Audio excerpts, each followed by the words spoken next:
প্রিয় বন্ধুরা, এইমাত্র গুরুত্বপূর্ণ সুখবর এলপিজি গ্যাস সিলিন্ডার নিয়ে। আগামী 1 সেপ্টেম্বর থেকে 450 টাকায় এলপিজি গ্যাস সিলিন্ডার পাওয়া যাচ্ছে, এমনটাই কিন্তু আপডেটে জানা যাচ্ছে। তো বন্ধুরা, কি আপডেটে জানা যাচ্ছে, কত টাকায় গ্যাস পাবেন 1 সেপ্টেম্বর থেকে, বিস্তারিত জানাবো এই ভিডিওটির মাধ্যমে। তো জানতে আপনারা ভিডিওটি প্রথম থেকে শেষ পর্যন্ত অবশ্যই দেখতে থাকুন। তো চলুন বন্ধুরা, আপডেটটি আমরা জেনে নিই। ডোমেস্টিক গ্যাস সিলিন্ডার সম্পর্কিত একটি ভালো খবর রয়েছে। রাজস্থানের জাতীয় খাদ্য সুরক্ষা আইনের সাথে যুক্ত পরিবারগুলি 1 সেপ্টেম্বর থেকে 450 টাকায় বাড়িতে রান্নার গ্যাস সিলিন্ডার পেতে চলেছেন, যা রাজস্থানের 68 লক্ষ পরিবারকে সরাসরি উপকৃত করবে। পাশাপাশি গ্যাস সিলিন্ডারের ভর্তুকিও সরাসরি অ্যাকাউন্টে ঢুকবে।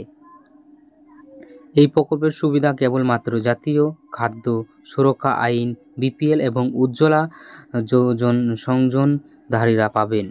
ফুড অ্যান্ড সিভিল সাপ্লাই ডিপার্টমেন্টের গাইডলাইন অনুযায়ী 68 লক্ষ পরিবারকে 450 টাকায় সিলিন্ডার দেওয়া হবে।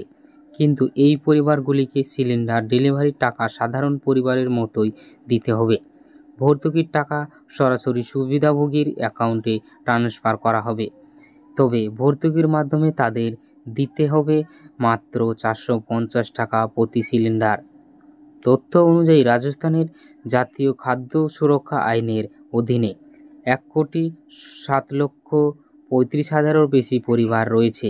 এছাড়াও উজ্জ্বলা যোজনা এবং বিপিএল সংযোগের প্রায় 70 লক্ষ পরিবার রয়েছে, যাদের ইতিমধ্যেই 450 টাকা সিলিন্ডার দেওয়া হবে। তবে এখন 450 টাকায় সিলিন্ডার ও খাদ্য জাতীয় সুরক্ষা আইনের অন্তর্ভুক্ত পরিবারগুলিকে দেওয়া হবে। সেই সংখ্যাটা 68 লাখ। অতিরিক্ত 68 লক্ষ পরিবারকে 450 টাকা এলপিজি সিলিন্ডার দেওয়ার জন্য রাজ্য সরকারের প্রায় 200 কোটি টাকা আর্থিক তহবিল খরচ হবে। তেল সংস্থাগুলির তথ্য অনুযায়ী রাজস্থানে 1,75,48,000-এরও বেশি গ্রাহক রয়েছেন, যাদের কাছে বর্তমান ডোমেস্টিক এলপিজি সিলিন্ডার 806.50 টাকা এবং বাণিজ্যিক গ্যাসের সিলিন্ডারের দাম 1680 টাকা। গ্যাস সংযোগ, ভোক্তা ব্যবহার চাহিদা ও গ্যাস উৎপাদন এবং গ্যাসের দাম সময়ে সময়ে গ্যাস সংস্থাগুলি পর্যালোচনা অনুসারে বাড়ছে এবং কমছে। তো বন্ধুরা, রাজস্থান সরকার কিন্তু 450 টাকায় এলপিজি গ্যাস সিলিন্ডার দিবে বলে এমনটাই ঘোষণা করেছে রাজস্থান সরকার। তো বন্ধুরা, ভিডিওটি ভালো লাগলে লাইক, কমেন্ট, শেয়ার এবং সাবস্ক্রাইব করতে অবশ্যই ভুলবেন না। তো বন্ধুরা, ভিডিওটি সম্পূর্ণ দেখার জন্য আপনাদেরকে অসংখ্য ধন্যবাদ।